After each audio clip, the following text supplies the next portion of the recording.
Okay, so now we're done with this. I think it's safe to assume that we can just...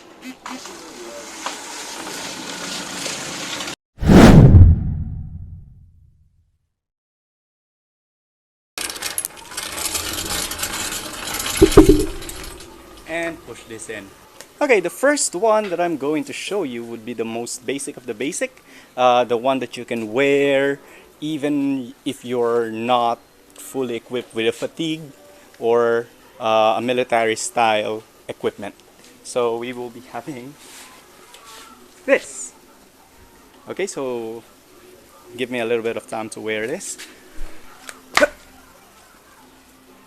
Okay, so I kind of failed in telling you this earlier, but you would also have to have gloves as well and a belt.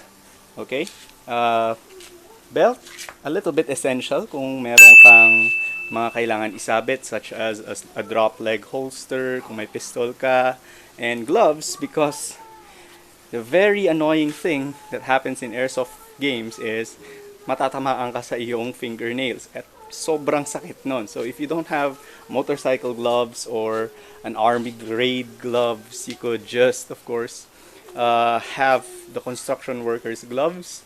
Makapal naman siya to prevent being hit on the fingernail. Yun yung pinakaayaw ko sa lahat. Matamaan na ako sa ulo, wag lang sa daliri. Okay, so here is my first setup. All you need is of course a hoodie with considerable thickness and cargo shorts. Naka-shorts lang ako kung hindi nyo makita.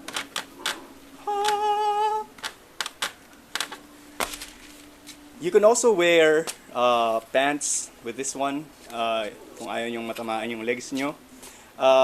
So this was my first setup as I started playing airsoft, and quite frankly I would still wear them even though meron na akong iba-ibang fatigue.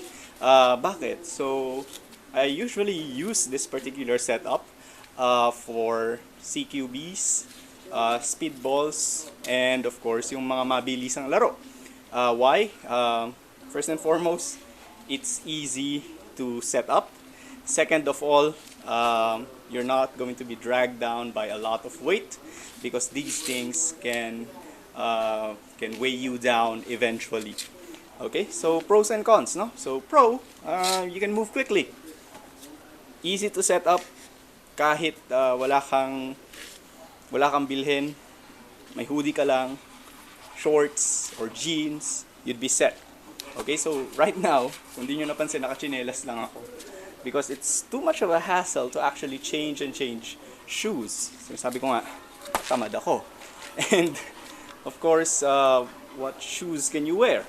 You could use running shoes, rubber shoes, shoes that you're willing to actually wear down. A lot of people would use the army shoes, the 5.11. I would also consider that, especially sa pangmatagalang laro since tatagal sa iyo yung laro mo or tatagal sa iyo yung sapatos na yun. And of course, you would want your shoes to be sturdy as well. Okay? So let's finish this up. Okay, so as I said, I usually use this outfit for CQB scenarios and speedballs. So I usually pair this particular suit up with this particular gun. It is a custom M4A1, custom for speedballs. So nakikita nyo na kung para saan to.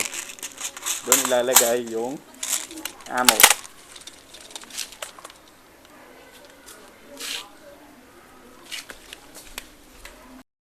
The second suit that we will be trying out next would be, of course, the suits I use for milsim / speedballs.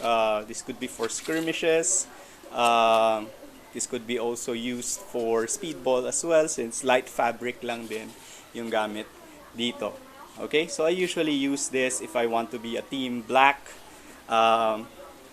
Pinagde-decidean yan minsan sa group chat kung magba-black ka or magkakamo ka. Okay, sa Hosla, you're usually separated with team black versus team camo, and I would use this usually for skirmishes and speedballs as well. and if I want to have more protection than a hoodie and some cargo shorts. So again,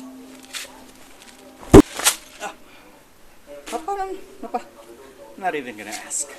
Okay, so this slick black suit, yung madalas kong sinusuot.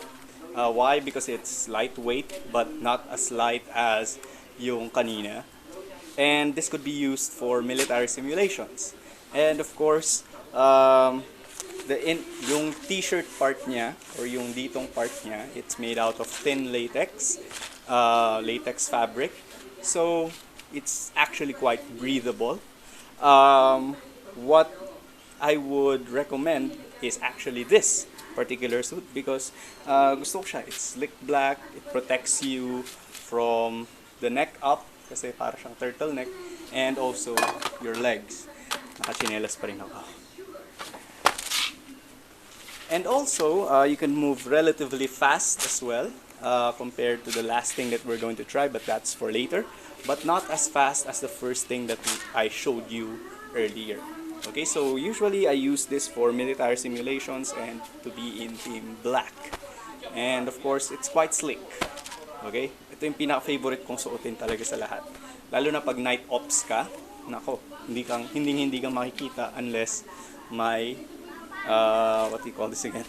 May night vision yung kalaban ninyo.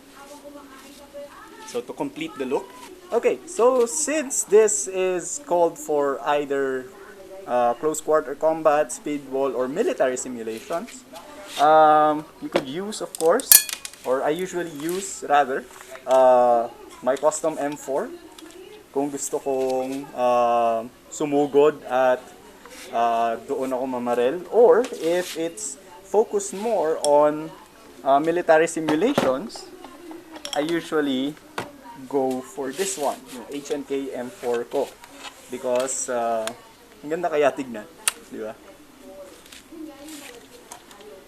Pro, it's medium weight,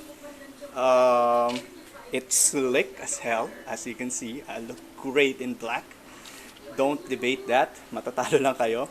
And lastly, it's pretty cheap. I got this online, and of course, if I can get my hands on this one, wala nga akong credit card, perhaps you could also get your hands on this one as well. Okay, so cons. It's a bit hot, or hotter than the first thing that we tried, yung hoodie lang. Also, it's going to hinder some movement, but of course, gives you a little bit more protection. Okay, so you lose some, you win some.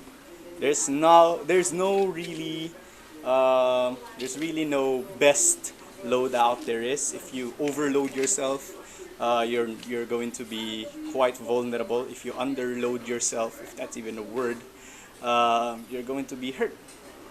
Pero nakakita nga ako na nag-airsoft na nakahubad eh. Walang t-shirt. Saludo ako sa mga taong yun. Okay, so this is the last thing that we're going to be wearing. And makakapagligpit na rin ako. So, okay, so that worked the second time. And this is my final suit. Pag naglalaro ako ng airsoft, it is an American multi-camouflage army suit. This was given to me as a gift by my aunt and my uncle, who is in America right now. And of course, I'm very thankful for them giving this to me.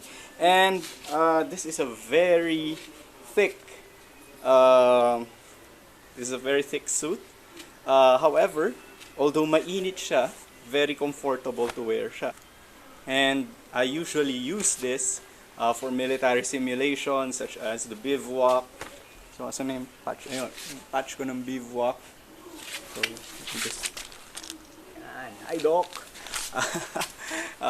So, I would usually wear this in bivouacs. 3-day war or 2 araw, 2-day war. Yung bakbakan, walang tulugan yon. O pwede ka matulog, pero pwede ka rin mabarel sa tulog mo. I'm not underlining or I'm not over-exaggerating how comfortable this is. Ginamit ko to nung una kong bivouac. and I practically didn't need a sleeping bag.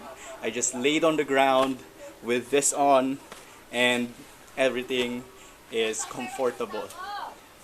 Pros and cons. So as I mentioned, this is very comfortable for pro, and it looks legit. So kung makikita nyo, it looks na parang pwede na akong i-draft sa gera. Lord, sana po wag magkaroon ng gera. Another pro is due to the thick fabric of this one, it's going to be less painful for you to get hit. Con is that ito yung pinakamabigat na suit na sinusuot ko, na fatigue na sinusuot ko. Not only that, mainit siya, although comfortable, mainit pa rin. Pinagpapawisan na ako agad dito. But if I would put a con on this one, ito yung suit na ginagamit ko kung nagpapapayat ako. Kasi ang bilis kong pagpawisan.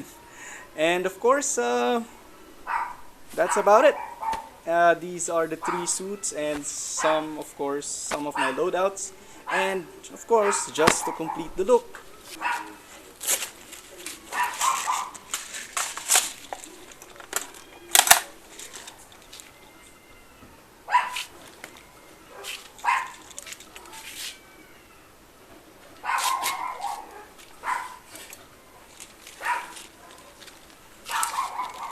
This has been Sir Hobbyist saying,